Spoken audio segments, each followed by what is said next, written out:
Dalam Islam terdapat 5 rukun nikah. 1. Terdapat calon pengantin laki-laki dan perempuan yang tidak terhalang secara syar'i untuk menikah.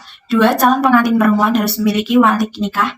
3. Pernikahan dihadiri 2 orang saksi laki-laki untuk menyaksikan saat tidaknya pernikahan. 4.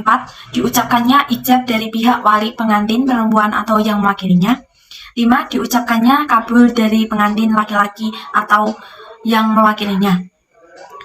Syarat nikah. 1. Kedua calon pengantin beragama Islam. Syarat pertama nikah adalah calon suami dan istri harus memeluk agama Islam. Syarat ini bersifat mutlak karena akan dianggap tidak sah jika seorang muslim menikahi non-muslim dengan tata cara ijab kabul Islam. 2. Tidak menikah dengan mahram. Calon suami dan istri harus tidak memiliki hubungan darah, bukan merupakan saudara sepersusuan atau mahram. Oleh karena itu, sebelum menikah perlu menelusuri pasangan yang akan dinikahi. Misalnya, sewaktu kecil dibesarkan dan disusui oleh ibu asuh yang sama. Hal ini tergolong marham sehingga haram untuk dinikahi. 3. Wali nikah laki-laki. Sebuah pernikahan wajib dihindari oleh wali nikah laki-laki, tidak boleh perempuan. Hal ini merujuk pada hadis dari Abu Hurairah. Ia berkata, bersabda Rasulullah SAW, perempuan tidak boleh menikahkan menjadi wali terhadap perempuan dan tidak boleh menikahkan dirinya. Wali nikah mempelai perempuan yang utama adalah ayah kandung. Namun jika ayah dari mempelai perempuan sudah meninggal, mereka maka bisa diwakilkan oleh laki dari jalur ayah seperti kakek, buyut, saudara, laki-laki seayah, seibu, paman, dan seterusnya, berdasarkan urutan nasab. 4. Dihadiri saksi. Syarat nikah selanjutnya adalah terhadap minimal 2 orang saksi laki-laki yang menghadiri ijab kabul. Saksi bisa terdiri dari 1 orang dari wali mempelai perempuan dan 1 orang dari wali mempelai laki-laki. Selain itu, seorang saksi harus beragama Islam, dewasa, dan dapat mengerti maksud akad. 5. Sedang tidak ihram atau berhaji. Hal ini juga ditegaskan seorang ulama bermazhab Syafi'i dalam kitab Fadhul Kharib Al-Mujib yang menyebut salah satu larangan dalam haji adalah melakukan akad nikah maupun menjadi wali dalam pernikahan. Ke-8 dari 10 berkata yang dilarang dilakukan ketika ihram, yaitu akad nikah. Akad nikah diharamkan bagi orang yang sedang ihram, bagi dirinya maupun bagi orang lain menjadi wali. 6. Bukan paksaan. Syarat nikah terakhir yang tak kalah penting adalah pernikahan bukan merupakan paksaan. Telah mendapatkan ridho dari masing-masing pihak dan murni merupakan keinginan kedua mempelai. Hal ini sesuai dengan hadis Abu Hurairah.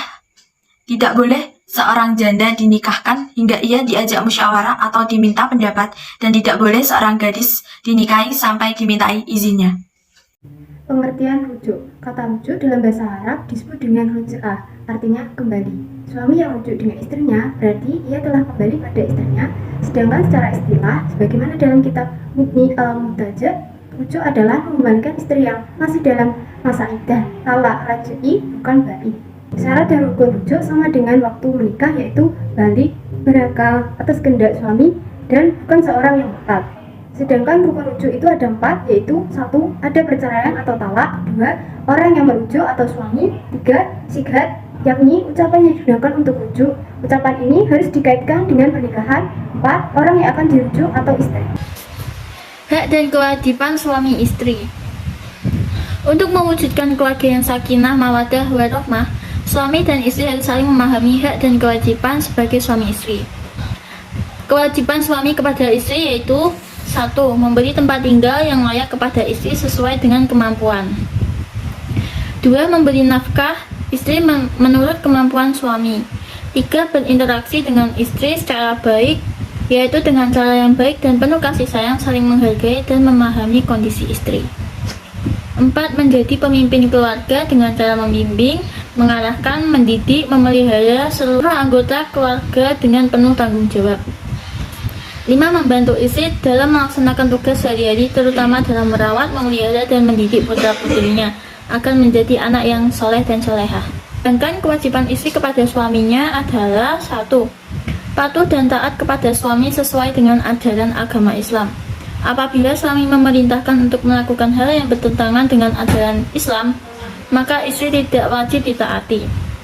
2.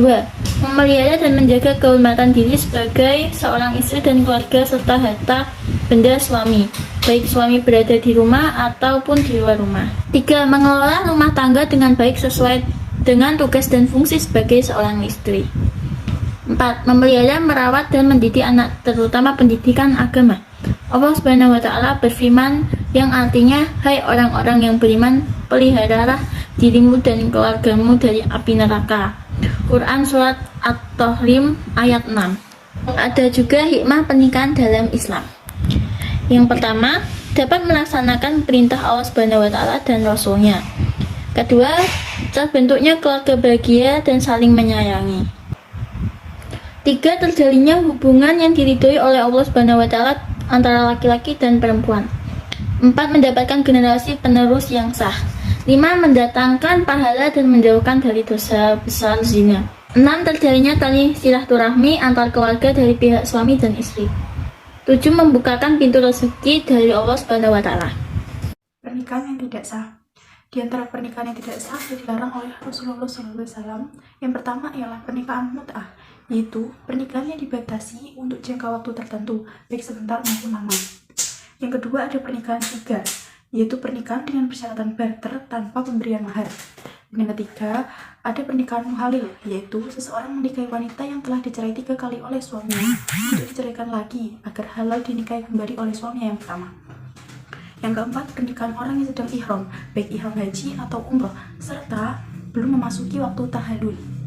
Yang kelima, ada pernikahan dalam masa iddah, yaitu pernikahan seorang laki-laki dengan seorang perempuan yang masih dalam masa iddah, baik karena bercerai atau suami meninggal dunia. Dan yang keenam, ada pernikahan tanpa wali, yaitu pernikahan yang dilakukan oleh seorang laki-laki dengan seorang wanita tanpa dihadiri oleh walinya. Dan yang ketujuh, ada pernikahan dengan wanita musyrik atau menyekutukan Allah. Yang kedelapan, ada menikahi mahram, baik mahram untuk selamanya, mahram karena pernikahan, dan karena sepersusuan. Assalamualaikum warahmatullahi wabarakatuh. Saya akan menjelaskan tentang orang-orang yang tidak boleh dinikahi. Yang pertama yaitu ada ghairu mu'abbad, yang berarti haram selama masih ada ikatan pernikahan.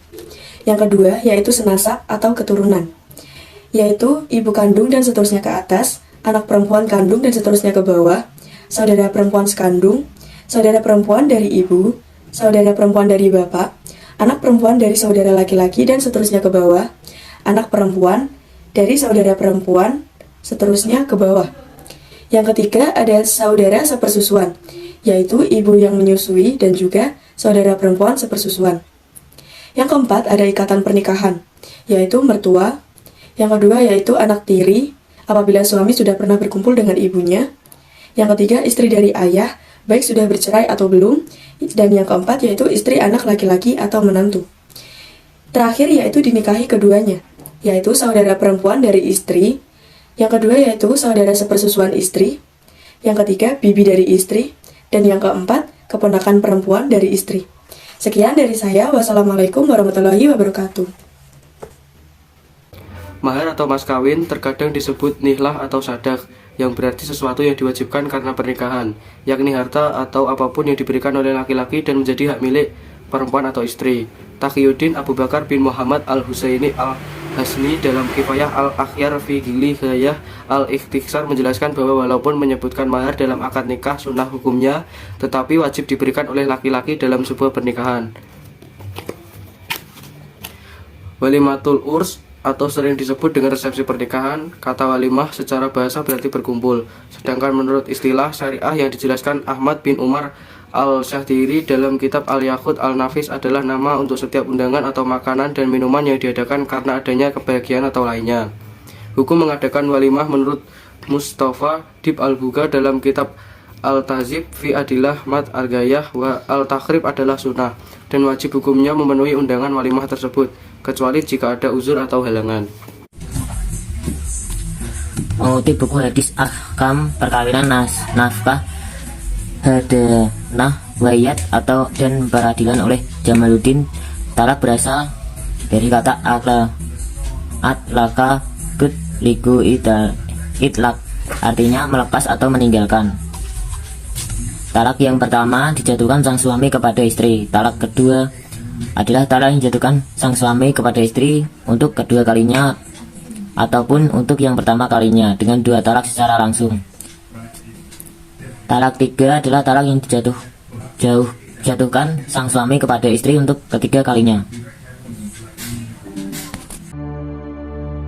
يا منه القمر يستحيل كل النساء تودع تكون مثلك يا عائشة بنت أبي بكر حبيب رسول الله فازت بقلب خير المرسلين في العلم فقد علم كل العالمين خبر جليل يزفه جبريل يجوب الدنيا عائشة هباك الله حب من يحبه فصرت حب الناس لقلوب المسلمين بنت أبي بكر حبيبي رفيق النبي رسول الله عائشة هباك الله حب من يحبه فصرت حب الناس Saya wakilkan diri. بنت أبي بكر Bismillahirrahmanirrahim. Saya nikahkan dan kawinkan engkau, Ana Hirnandi, dengan putri saya, Jesindi Aulia binti Bapak Afif Alfianto, yang telah diwakilkan kepada saya dengan mas kawin, seperangkat alat sholat, dan cincin 5 gram dibayar tunai. Saya terima nikah dan kawinnya Jesindi Aulia binti Bapak Afif Alfianto dengan seperangkat alat sholat dan cincin 5 gram dibayar tunai. Ikut Adi. Sah.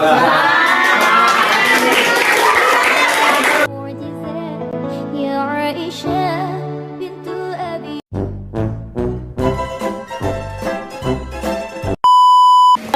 Kerjamu apa, Le? Tidak bilang di. Mas kawin, cincin, dan seperangkat alat sholat dibayar tunai. Ayo dah.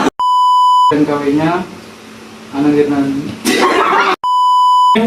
Saya nikahkan engkau, Anang Hirnandi,